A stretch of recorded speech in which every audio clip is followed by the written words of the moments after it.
Има някаква грешка в системата. Курвите мразят курвите, сумите слагат утрите над купите. Луди сте, какво се чудите, с пари какво не може да купите. Почти всичко влиза в сферата на услугите. Рапа ми е будилник, време е да се събудите. Трябва да се трудите здраво, за да изплувате. Времето минава, тик-такът секундите. Няма да успеете, ако не рискувате.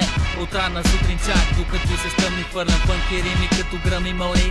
Бачкам здраво, защото джобовете да са пълни като сутиените на едро гърди мадами, докато кълчат кълки. А те ми правят европейска чалга, гнусна като гейска свалка на еврейска сватба. Ще те пресрещна в мрака, докато си дърпаш от треволяка и през главата в името на БГ рапа.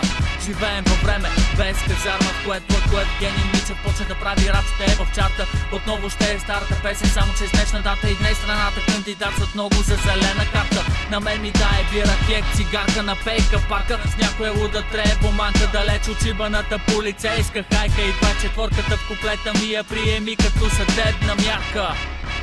Ха-ха! Направо сцепи, братле.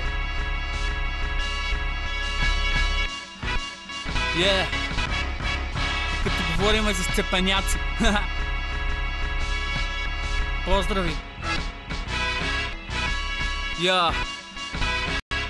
Оставам верен на себе си, беден пред мене си. Ако купуваш от лавка, затова среден за Певски. На това парче да стане хит, му трябва фолк певица. Ще палим ли да вадя ли да пушим потребица. Да го духа президента, само глупости говорим и не го е бе, какво става пред блока ми. Докато политици джопари си взимат хеликоптери, народе май ти трябват по-високи диоптри.